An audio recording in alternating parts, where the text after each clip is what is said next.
자, 자기 정렬이라는 게 뭔지를 좀 이해를 해주는데, 자기 정렬이라는 것은 중심이 잡힌 삶을 사는 것. 이걸 이제 자기 정렬이라고 합니다. 자, 우리가 배를 하게 할 때 배가 중심이 잡혀 있다면은 폭풍이 불고 태풍이 불어도 배는 흔들림 없이 어떤 방향으로 항해를 할 수 있지 않겠습니까? 근데 중심이 잡혀 있지 않으면은 파도에 휩쓸리는 탁구공처럼 배가 막 흔들릴 거예요. 표류하겠죠. 우리 인생도 그럴 수가 있습니다. 인생도 중심이 잡혀 있으면은 한 방향으로 정렬된 쪽으로 가는데 중심이 안 잡혀 있으면은 흔들린다는 거죠. 좋은 일이 생기면은 행복하게 살다가 힘든 시련이나 고난을 겪게 되면 또 흔들리죠. 주변에 막 영향을 받는 거 아니야. 그래서 우리가 주변에 어떤 일이 일어나든지 간에 내가 중심이 잡힌, 내가 주체가 되는 그 삶을 살기 위해서는 한 방향 자기 정렬이 되어야 되는데, 한 방향 자기 정렬은 여기 보시는 것처럼 우선 영성, 정체성, 가치와 신념, 능력, 행동, 환경까지 하나로 쭉 정렬된 그런 삶을 사는 거예요. 이해되시나요?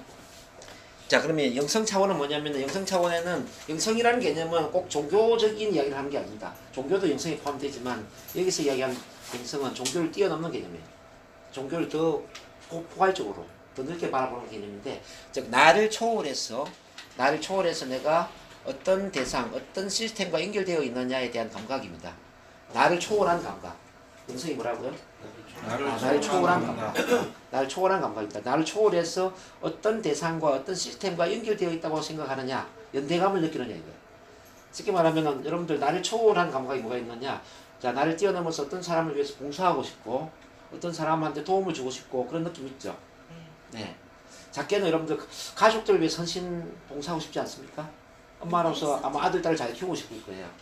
아빠는 또 가장으로서 우리 가족들이 잘 되었으면 좋을 거예요. 이것도 영성에 대한 감각이에요. 자, 직장으로 본다면 꼭 돈을 벌지 않더라도 이 직장이 나로 인해서 좀 잘 되었으면 좋겠다는 생각 들지 않습니까? 그렇죠? 그리고 이제 지역 사회를 본다면 나로 인해서 대한민국 사회가 참 잘 되었으면 좋겠고, 또 그게는 이 전 지구촌이 나로 인해서 좀 잘 되었으면 좋겠다 이런 마음이 있죠. 네. 그래서 에머슨은 뭐라고 이야기하냐면, 에머슨은 성공을 내가 태어나기 이전보다 태어난 이후에 더 나은 세상으로 만들어 놓고 가는 것, 이게 성공이라고 이야기했습니다. 그런 것처럼 이제 모든 사람은 이 세상을 내가 태어나기 이전보다 더 나은 세상으로 만들어 놓고 갈 그런 책임과 의무가 있지 않나. 그런 점에서 이제 이 영성의 감각을 누구나 갖고 있다는 거죠. 근데 이 영성의 감각이 가족에게만 머물러 있는 사람이 있고요. 가족을 뛰어넘어서 지역 사회까지 머물러 있는 사람이 있고, 또 그게는 전 지구촌까지 머물러 있는 사람이 있어요. 이게 이제 비전의 위치라고 이야기하는데, 비전의 위치가 가족보다는 뭐 직장보다는 지역사회, 지역사회보다는 국가보다는 전 세계보다는 우주, 이렇게 더 높은 차원의 비전의 위치가 있다면 훨씬 더 영성의 감각이 커질 수 있다는 거죠. 이해되시나요? 그래서 여러분들 이제 이 영성의 감각을 키우기 위해서는 어떻게 해야 되느냐? 자, 내가 죽을 때까지 무엇을 이루면서 살 것인가를 고민하셔야 돼요. 자, 죽을 때까지 내가 무엇을 이루면서 살 것인가? 또는 내가 죽을 때까지 내 가족을 얼마나 좋은 가족으로 만들 것인가? 자, 내 직장을 얼마나 좋은 직장으로 만들 것인가? 이 대한민국 사회를 얼마나 괜찮은 국가로 만들어 놓고 갈 것인가? 뭐 원대하지만 이 전 지구촌을 어떻게 하면 좀 나로 인해서 좀 좋아지는 쪽으로 내가 만들어 놓을까? 그래서 이제 우리가 살며 사랑하며 배우며 유산을 남긴다 이런 이야기 들어보셨을 텐데, 유산을 남기고자 하는 그런 마음, 어떤 좋은 유산을 남기고자 하는 그 마음이 이제 뭐냐면 바로 이제 이 영성이다. 이걸 다른 말로 또 삶의 목적이라고 합니다. 삶의 목적 이야기 들어보셨나요? 무엇을 위해 사느냐 이 말이에요. 무엇을 위해 사느냐. 자, 삶의 목적을 가진 사람과 삶의 목적을 가지지 않는 사람은 엄청난 차이가 납니다. 그래서 오늘 그런 고민을 한번 해보자는 거죠. 난 무엇을 위해 사는가? 죽을 때까지 무엇을 이룰 것인가? 응? 나의 가족을 위해, 나의 직장, 지역사회, 국가, 이 전 세계를 위해서 나는 어떤 유산을 남길 것인가? 자, 그런 질문을 던져보면은 영성에 대한 감각이 만들어질 거고요. 그 다음 두 번째는 이제 정체성입니다. 그런 비전을 가진 나는 누구이냐? 자, 나는 누구이냐? 시작. 나는 누구인가? 내가 누구인가를 알아야 돼요. 내가 누구인가 알아야 되는데, 특히 우리 엄마들 보면은 가족이라는 테두리 내에서 자기를 바라봐요. 누구의 아내, 누구의 엄마로서 자기를 바라봐요. 내가 없는 거예요, 나중에 보니까. 특히 남편이 나중에 뭐 바람을 핀다든지 이래 버리면은 정체성이 완전히 무너져 버려요. 남편을 위해 살았는데 남편이 나를 배신해? 이제 난 뭘 위해 살지? 그때 이제 나의 삶을 이제 고민을 하게 되는 거죠. 그런 분들이 저한테 많이 오십니다. 제가 직접 부부 상담 해보면. 또 이제 아들, 딸 엄청 잘 키워놨는데 나중에 아들, 딸이 이제 20대, 30대 나이가 들다 보니까 엄마를 외면하고 나중에 또 결혼하고 나서 보니까 자기 마누라 좋다고 이제 엄마는 도외시한 거야. 그런데 엄마는 마음이 어떨까? 또 엄청 또 배신감 느끼겠죠. 이게 이제 가족을 위해서 사는 삶의 한계라는 거예요. 이제 행복하려면 어떻게 해야 되냐면은 내가 있고 내 안에 가족이 있고 가족 안에 남편이나 아들이 있는 거예요. 이해되시나요? 가족이 있고 가족 안에 부부가 있고 뭐 내가 있고 뭐 자녀가 있는 이게 아니에요. 그래서 가장 중요한 건 바로 나라는 거죠. 나. 모든 사람은 나의 삶을 살아야 돼요. 자, 그런 점에서 모든 사람은 자기 인생의 최고의 전문가다 이런 얘기입니다. 자, 뭐라고요? 자기 인생의 최고의 전문가다. 자기 인생 최고의 전문가로서 이 삶을 살아야 되는데 우리 엄마들이 그 전문가로 자질이나 능력을 다 가지고 태어났음에도 불구하고 자기 자신의 삶을 살지 않고 엄마의 삶이나 아내의 삶에 만족하다가 나중에 뒤통수를 맞는 경우가 굉장히 많이 있더라. 그 말씀 드렸습니다. 그래서 오늘 나 자신의 삶이 뭔가를 고민하는 그런 시간이 좀 되었으면 좋겠어요. 나 자신의 삶, 나는 누구? 그리고 나를 특별하게 만드는 독특하게 고유하게 나를 다른 사람과 차별화시킬 수 있는 나만의 그 역할이 뭐가 있을까를 좀 고민을 해봐요. 역할. 저는 이제 변화 코치라는 역할을 선택을 했어요. 자, 죽을 때까지는 가장 중요하게 생각하는 역할을 저는 변화 코치라는 역할을 제가 선택을 했는데 어떤 내용이냐면 사람들을 변화시키는 코치로서의 삶을 살겠다는 거예요. 사람들이 자기 자신을 사랑하고 자기 자신의 어떤 존재 가치를 알고 자기 자신의 삶의 가치를 알고 또 그게는 위대한 삶을 자각할 수 있는 그런 변화를 이끌어내는 이제 코치죠. 그래서 저는 이제 변화 코치라는 저만의 어떤 독특한 역할을 이제 찾았는데 여러분들 또한 남들이 정해주는 역할 말고 여러분 스스로가 만든 역할을 찾으셔야 돼요. 예를 들어서 이제 어떤 부장, 차장, 뭐 과장, 사장 요거는 기계의 부속품과 같은 역할이에요. 자, 부장은 나도 부장이 될 수 있지만 다른 사람도 부장이 있잖아요. 그렇지 않습니까? 한 사람이 아니라 여러 사람이 같이 공유할 수 있는 그 역할은 나만의 역할이 아니에요. 그래서 이 역할이라는 개념은 자기만의 독특한 역할을 찾아라. 기계의 부속품의 역할이 아니라 삶의 예술 작가로서의 역할을 찾아라. 삶의 예술 작품은 뭘까요, 여러분? 삶의 예술 작품은 이 세상에 하나밖에 없잖아요. 그죠? 여러분도 하나밖에 없는 그런 삶을 살고 싶으세요? 남들도 다 같이 사는 삶을 살고 싶으세요? 나만의 그 독특한 하나밖에 없는 그런 삶을 살고 싶지 않아요? 나의 삶을 예술 작품으로 만들고 싶지 않냐 이 말입니다. 어떻게 생각하세요? 네. 네. 그래서 여기 정체성에 대한 자각은 나는 내 삶의 예술 작가이다라는 걸 자각하는 것부터 시작이 됩니다.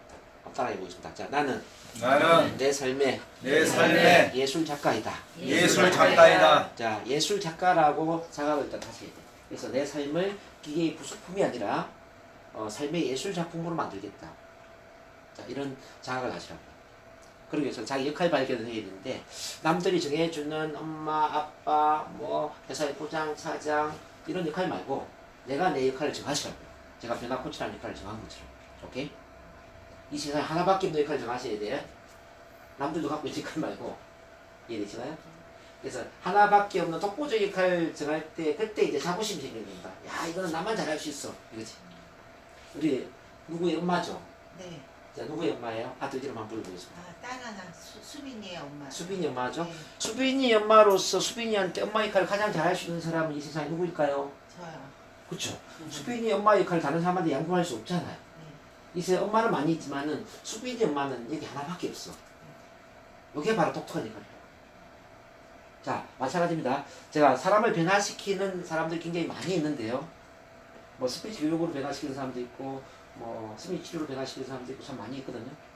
근데 변화 코치로서 정동훈 변화 코치로서 그러니까 스피치 치료도 있고 뭐 스피치 교육도 있고 NLP도 있고 체면도 있고 참만남도 있고 우승도 있고 이런 다양한 그런 통합 시스템을 통해서 정동문처럼 변화시키는 변화 코치는 저 외에 있을까요? 없죠. 그래서 정동문만 독특한 변화 코치의 역할을 갖고 있다는 거죠. 그런 것처럼 이제 여러분들 또한 자기만의 독특한 그 역할을 찾을 때 정체성이 확립이 된다. 이해되시나요? 그럼 이 정체성이 확립이 되면은 어떤 일이 생기냐면은 사명을 발견할 수가 있어요. 사명. 그러니까 비전과 사명의 차이는 뭐냐면 비전은 어떤 결과물이에요. 죽을 때까지 이루고자 하는 어떤 결과물 이런 게 비전이라면은 사명이라는 것은 그 비전을 이루기 위해서 내가 지금 당장 어떤 일을 수행해야 되는가, 수행해야 될 일, 그 자체가 이제 사명이라는 건데, 저는 이제 비전이 뭐냐면 대한민국 전체에 교회를 세우는 것처럼 변화 힐링 센터를 세우는 거예요. 자, 이 프로그램을 여기 인천에만 하는 게 아니라 서울도 하고요, 수원도 하고요, 대전, 대구, 부산, 울산, 광주, 창원 모든 지역에 이 프로그램을 확대시키는 게 저희 비전이에요. 아시겠습니까? 그럼 이제 그 비전을 위해서는 어떤 사명을 갖고 있느냐? 바로 여기 오는 모든 사람들이 문제를 뛰어넘어서 자기다운 삶을 살도록 도와주는 거예요. 문제를 뛰어넘어서 자기다운 삶을 살 수 있도록 도와주는 거예요. 그게 저희 사명이에요. 도와주는 것의 본질은 바로 자기를 사랑하게 하고 자기를 찾게 도와주는 거예요. 자, 저는 뭐 외부적으로 스피치 교육, 뭐 심리 치료, 뭐 NLP 체면 다양한 패턴들이 있지만 이 변화의 본질은 뭐냐면은 자기를 찾도록 도와줘. 자기를 사랑하고 자기를 찾도록 도와줌으로써 문제를 뛰어넘은 자기다운 삶을 사는 거죠. 이해되시나요? 이렇게 이제 사람들마다 그 자기 역할 중에서 그 수행해야 될 그런 사명, 임무가 있다는 거죠. 그런 걸 자각을 해야 돼. 이걸 자각을 하면은 돈과 관계없이 일을 할 수 있는 겁니다. 자, 이 사명이 있는 사람은 돈을 못 벌어도 즐겁고요. 돈을 많이 벌어도 즐거운 거예요. 돈은 덤으로 따라온다고 생각해요. 그래서 여러분들 일을 하는 방법이 돈을 벌기 위해서 일을 하는 방법이 있고요. 돈과 관계없이 사명을 이루기 위해서 일을 할 수가 있어요. 근데 큰 성공을 하는 사람들은 돈을 벌기 위해서 일을 하지 않아요. 큰 성공을 이루는 사람들은 자기 사명을 실현하기 위해서 일을 하더라는 거죠. 그래서 큰 사업가도 그렇고 뭐 어떤 역사적인 위대한 인물도 전부 사명감이 넘치는 사람이다. 이렇게 이제 일을 하셔야 됩니다. 그리고 여기 뭐 여러분들 소심한 성격이나 대인공포나 뭐 발표 불안, 긴장 떨림 많은 문제를 갖고 오시잖아요. 근데 그거 없앨 수 있는 가장 큰 힘이 뭔지 아세요? 바로 사명감입니다. 자기 하는 일에 대한 사명감, 발표 내용에 대한 사명감, 자기 행동에 대한 그 사명감이 투철하다면은 앞에 어떤 사람이 있든지 간에 절대 긴장하지 않습니다. 뭐 국회의원, 대통령이 있어도 뭐 똑바로 이야기할 수 있습니다. 마치 이제 우리 단종 보기 운동을 했던 사육신이 수양대군 앞에서 당당하게 이야기했던 것처럼 능지시참을 당하더라도 자기의 의지를 굳이 쌓았던 그 힘처럼 그게 당당함이 온다고 그리고 사명감만. 바로 이제 이 힘이 그만큼 중요한 거죠. 자, 이 사명감까지 이제 확립이 되면 정체성이 확립이 되는 거고, 이 정체성이 확립이 되면 그 다음에 자 가치와 신념 체계가 확립이 되는데 가치관 이야기 들어보셨죠? 가치관이 정립되어 있는 사람, 인생 철학이 정립되어 있는 사람, 이런 사람 이야기 들어보셨어요?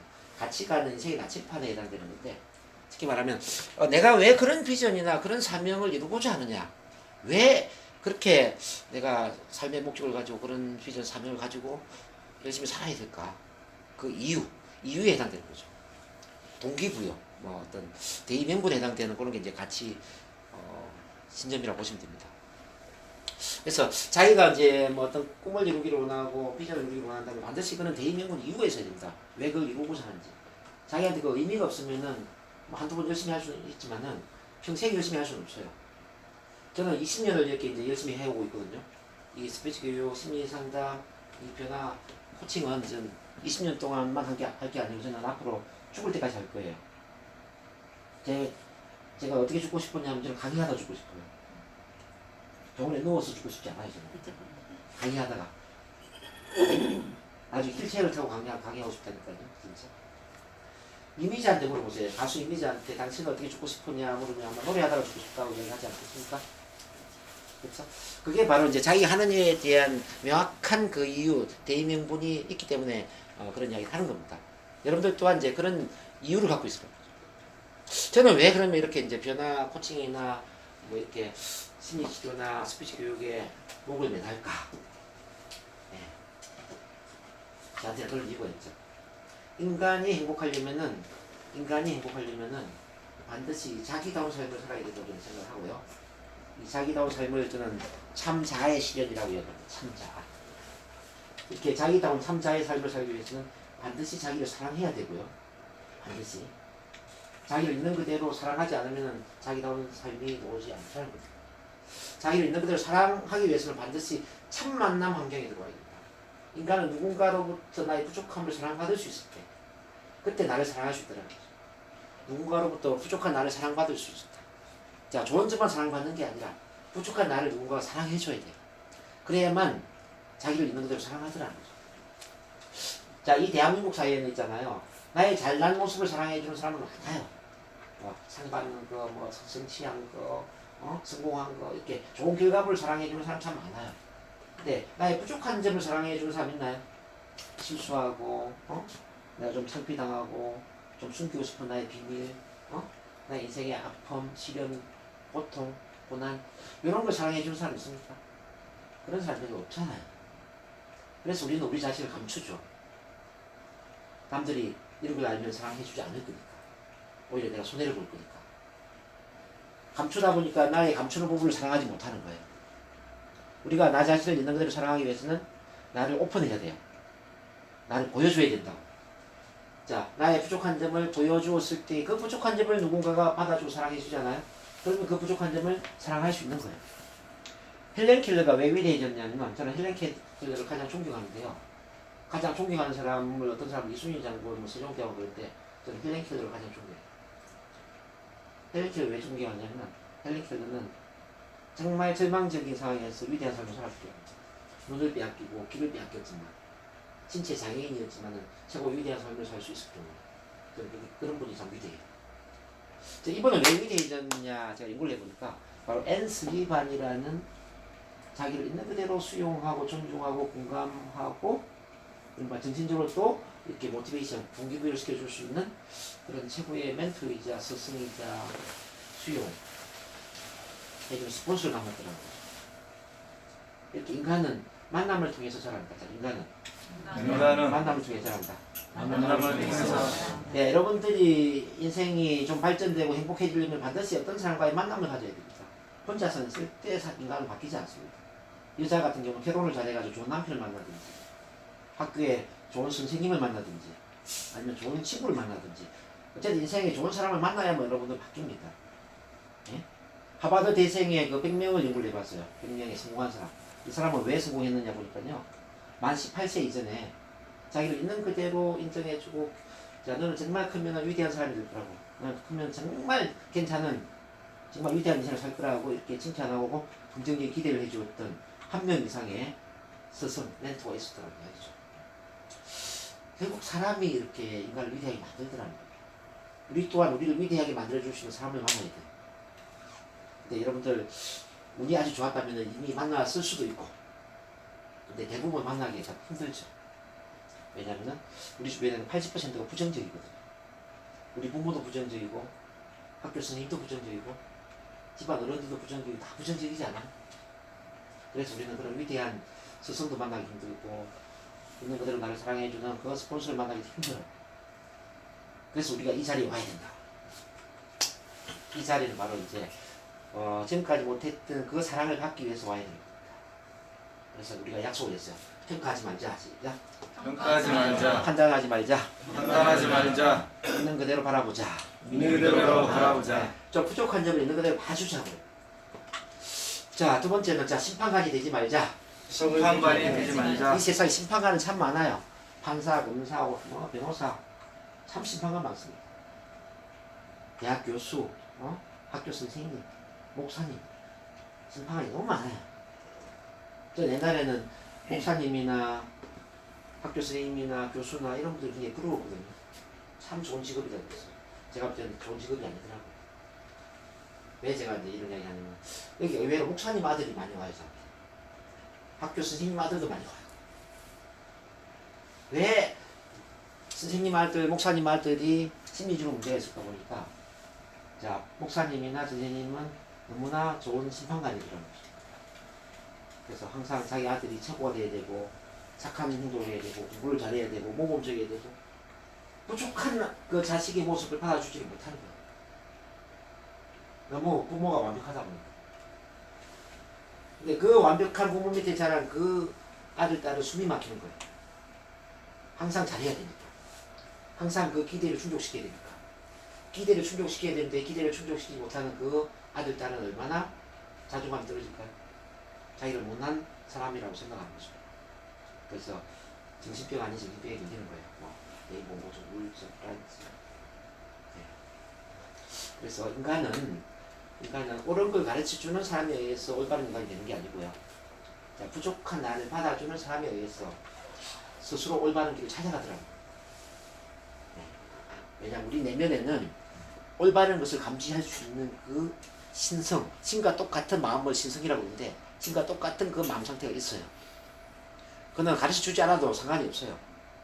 충분히 사랑만 받으면요, 충분히 인정만 받으면 내 안에 그 올바른 것을 스스로 선택을 했어. 최선의 그 올바른 길을 찾아가더랍니다. 이걸 우리는 자아실현 경향성. 자, 굉장히 이걸 성선설이라고 해요. 성선설. 인간은 원래 착하다. 원래 착한 길로 간다. 인간이 약해지는 이유는 사랑을 받지 못하기 때문에 약해집니다. 자, 이렇게 생각해 봅시다. 물에 빠져 있습니다. 물에 막 허우적대고 있어요. 허우적대고 있는 사람한테 교회에 놓으세요. 봉사하세요. 사랑을 베푸세요 하면 그 말이 먹힐까요? 자, 물에 빠져 있는 사람은 아무도 안 먹힙니다. 물에 빠진 사람은 가장 중요한 게 숨 쉬는 거예요. 숨을 쉬고 나서 그 다음에 봉사도 하고 사랑도 베풀고 옳은 행동을 하는 거죠. 그렇지 않습니까? 자, 지금 숨을 쉬게 해준 게 뭐냐면은 바로 이제 심리적 산소를 제공해준다. 즉 공감해주고 이해를 해준다 이런 것입니다. 저희는 바로 이제 그런 환경을 만들었습니다. 여기서는 좀 잘못하더라도 받아주자, 이해해주자, 인정해주자, 편들어주자, 심판하게 됩니다. 그리고 나를 있는 그대로 보여줘야 돼요. 자, 나를 있는 그대로 보여주자. 시작. 나를 있는 그대로 보여주자. 자, 밖에서는 다 보여줄 수 없어요. 밖에서는 평가자의 집단이니까 우리는 좋은 것만 보여줘야 되고 여기 오면 있는 그대로 보여주는 거예요. 자, 여기만큼은 우리가 안전장치를 만든 거예요. 이제는 나이도 좀 내려놓고 우리 사회지기도 좀 내려놓고 체면 자존심도 좀 내려놓고 부끄러운 나의 과거도 이야기하고 힘든 과거의 일도 이야기하는 거예요. 그리고 자랑도 해봅니다. 나는 미래에 이런 걸 좀 이루고 싶다. 꿈과 비전도 이야기하고 우리의 목표, 뭐 감사 그동안 그 누구한테 이야기하지 못했던 나의 내면의 이야기를 하는 거예요. 이렇게 함으로써 자, 참 자기를 찾게 되고요. 자기를 사랑하게 되고 그러면서 자기다운 삶을 사는 쪽으로 가더라는 거예요. 저는 그런 가치를 갖고 있어요. 여러분들도 이제 이렇게 어떤 일을 할 때 자기만의 그 이유가 있어야 됩니다. 제가 그런 강력한 이유를 갖고 있는 것처럼 그 이유를 갖고 있는 사람은 죽을 때까지 자기 하는 일을 절대 포기하지 않습니다. 네. 자, 이 NLP나 이 체면이나 이런 이제 스피치 교육도요, 그냥 머리에 지식으로 가르치는 사람이 있어요. 단지 돈 벌기 위해서. 그런 사람은 에너지가 약하죠. 근데 어떤 강한 이유를 갖고 가르치는 사람은 돈을 뛰어넘어서 사명을 실현하기 때문에 사람들한테 감동을 주게 되고 실제 어떤 영혼의 그 변화까지도 이끌어낼 수 있는 힘이 그 사람한테 있더라는 얘기죠. 강력한 멘토, 어떤 영적인 힐러 이런 분들 보면 그런 이제 이유들 다 갖고 있죠. 저도 이제 그런 사람이 되길 원하고요. 요게 되면은 이제 능력을 따라오게 됩니다. 능력. 자, 그러면 이 비전 사명을 이루기 위해서 내가 어떤 능력을 갖춰야 되지? 어떤 능력을 갖춰야 되지? 어떤 역량을 갖춰야 되지를 질문할 수가 있습니다. 아, 내가 삶의 목적이 있는데 이런 사명을 갖고 있는데 이게 이렇게 중요한데 아, 그럼 내가 노력해서 이런 능력을 한번 갖춰볼까? 가능할까요, 여러분들? 네. 능력 개발입니다. 자격증도 따게 되고요. 이런 교육도 받게 되고요. 뭐 대학 들어가 석사학위, 뭐 박사학위 다 가능할 수 있습니다. 자, 분명한 이유가 있는 사람은 능력은 알아서 갖추더라. 그래서 능력을 갖추기 이전에 왜 그 능력을 갖춰야 되는가 이유를 알아야 된다 이거. 이유 없이 막 공부를 하는 사람은 어디 목적지를 정하지 않고 그냥 지하철 타는 것과 똑같아요. 지하철. 자, 엊그젠가 지하철을 탔는데 어떤 분하고 이야기하다 보니까 지하철 탔는데 어디로 가야 되는지 모르고 못한 거예요. 아, 우리 어디로 가야 되지? 여러분도 그런 적 있지 않습니까? 이야기에 막 심취하다 보면 우리 인생도 이럴 수가 있습니다. 아무 목적 없이 그냥 뭐 하다 보면 그냥 원하지 않는 장소에 와 있을 수도 있죠. 어쨌든 이제 그런 능력을 갖추게 되고 그러면 이제 행동 차원에 내가 오늘 어떤 프로젝트를 가지고 어떤 계획을 가지고 어떤 행동을 하지, 어떤 걸 실천하지, 예, 실천이 따라오죠. 그리고 이제 그걸 환경 언제 어디서 누구와 함께 할 것인가, 언제 어디서 누구와 함께 할 것인가 환경 시스템을 고민하게 됩니다. 저는 여러분들을 사랑하는 이유가 뭐냐면요. 죽을 때까지 여러분들과 함께 하고 싶어요. 여기 없는 밖에 있는 사람하고 하고 싶진 않고 이 자리에 있는 여러분들과 함께 저는 전국의 센터를 확장시키고 싶어요. 여기 있는 여러분들 중에 어떤 분이 NLP를 잘한다 그러면 그분이 NLP를 강의하도록 도와드리고 싶어요. 여기는 어떤 분들이 스피치 교육을 잘한다. 그분이 스피치 교육을 잘하도록 제가 도와드리고 싶다고. 그래서 어떤 분은 대구 센터를 운영하고요. 어떤 분은 부산 센터를 운영하고, 어떤 사람은 수원 센터를 운영하고, 이렇게 전국 각 지역을 같이 교육을 하고 시스템을 운영을 하는데, 외부에 있는 사람이 아니라 지금 있는 여러분들과 함께 하고 싶다는 거죠. 그게 저의 환경이. 그래서 여러분들을 전부 평생 회원으로 만들었어요. 저는 헤어지기 싫었어요. 자, 만약에 평생 회원이 아니라 6개월 회원, 3개월 회원 이렇게 되면 기간 끝나면 다 끝나고 가버리잖아요. 그러면 우리는 헤어지잖아요. 그렇죠? 거의 대부분 교육이 그렇지 않습니까? 대부분 교육이 끝나면 헤어지잖아요. 그럼 다시 찾아가기 쉽지가 않아요. 특별한 경우 아니면. 저도 이제 저한테 NLP 가르친 분이 우리 이제 설기문 교수님인데, 저는 설기문 교수님하고 연락을 하죠. 전화 통화도 하고 그러는데, 우리 설기문 교수님 보니까 그 유능한 교수님인데, TV 방송에 나오고 정말 대단한 분이잖아요. 그 유능한 교수님인데, 그 교수님을 다시 찾는 사람이 거의 없더라고요. 막 95%는 다시 안 찾는 것 같아요. 그냥 배우고 끝나는 것 같아요. 한국 교육계에 이제 이런 게 굉장히 큰 문제입니다. 저는 그래서 이제 평생 회원을 만들어서 한번 일단 들어오면은 한 번이건 두 번이건 10번이건 100번이건 무한 재수강이 가능해야 되고요. 그리고 여기서 또 성장한 분이 저와 같이 강의를 할 수 있는 강사 트레이닝도 들어가야 되고, 또 강의할 수 있는 기회도 제공해야 되고, 강사 학위도 도와줘야 되고, 저는 그런 게 가능해야 된다고 봅니다. 그렇게 하면 이제 공동의 목표를 가지고 하기 때문에 우리는 굳이 헤어질 이유가 없는 거죠. 처음에는 나를 변화시키기 위해서 이 자리에 오시고요. 나중에는 여기 있는 옆에 있는 동료들이 변화하도록 도와주기 위해서 오셔야 돼요. 더 크게는 나중에 나처럼 문제가 있는 사람들을 변화시키기 위해서, 변화 힘을 나누기 위해서 오셔야 되는 거죠. 이해되시나요? 저는 이제 이렇게 정렬이 되어 있어요. 근데 여러분들은 지금 이제 저처럼 이렇게 정렬이 되어 있는 분도 있을 것이고, 또 그렇지 않는 분도 물론 계실 거라고 저는 봅니다. 그래서 오늘 그래서 앞으로 인생을 어떻게 살 것인가를 좀 고민을 해볼 거예요. 그 고민을 하기 위해서 미션을 제가 드릴 텐데, 자, 미리 장례식을 한번 갔다 오려고 그래요. 장례식. 그럼 언젠가는 죽겠죠? 언젠가는 죽지 않겠습니까? 한 50년 이후에 죽을까요? 아니면 60년 이후에 죽을까요? 네, 언제는 죽겠죠? 우리가 죽음을 생각하고 한번 살아보자는 겁니다. 죽음을 미리 생각하고 좀 살자. 잘 살기 위해서 우리가 죽음을 생각해야 돼요. 그래서 웰다잉이라는 프로그램이 지금 한쪽에는 굉장히 유행을 해요. 웰다잉, 웰빙을 위해서 꼭 필요하다. 끝을 바라보지 않으면은 한없이 100년, 200년을 살 것처럼 인간은 느슨해지고요. 현실 안주적으로 바뀌는데, 죽음을 미리 생각하잖아요. 내가 언제 죽을 거라는 걸 알잖아요. 그러면은 이제 인생이 유한하다는 걸 알기 때문에 유한한 그 인생을 열정적으로 가치 있게 살려고 애를 쓰게 되더라는 얘기죠. 그래서 이제 우리가 잠시 후에 제가 눈을 감게 하고 장례식 훈련을 좀 시킬 거예요. 장례식에서 내가 죽었을 때 나의 배우자는 나한테 어떻게 조문을 하는지, 나의 자녀들은 어떻게 조문을 하는지, 나의 일 대표는 또 어떻게 조문을 하는지, 지역사회 대표들은 나한테 어떤 조문을 하고 있는지, 이런 걸 이제 상상 속에서 한번 쭉 볼 거예요. 그리고 그걸 앞에 나와서 발표하고, 자, 내가 앞으로 어떤 인생을 살 것인지, 그리고 가장으로서 어떤 역할, 직장 대표로서 어떤 역할, 사회적으로 어떤 역할, 그 역할에 맞게 인생을 어떻게 살 것인지를 지금 고민을 한번 해본다는 겁니다. 아시겠습니까? 자, 그럼 지금 눈을 편안하게 한번 감아보겠습니다. 숨을 쭉 들이마시고 천천히 숨을 내쉬면서 온몸의 긴장을 풀어주세요. 온몸의 긴장을 푸는 겁니다. 편안하게. 자, 몸을 이완하면은 마음이 아주 편안해질 수 있습니다. 자, 몸을 이완하는 방법은 긴장을 푸는 건데요. 지금부터 제가 시키는 대로 긴장을 한번 풀어보세요. 자, 이마에 힘을 빼시고, 이마 위아래 눈꺼풀에도 힘을 빼줍니다. 양볼과 위아래 입술에도 힘을 빼주시고요. 입안의 치아와 입안의 혀, 목성대에도 힘을 쭉 빼주세요. 얼굴 전체 힘이 쭉 빠지는 겁니다. 네, 아주 좋아요. 이제 어깨에 힘을 빼고 팔뚝에 힘을 빼주세요.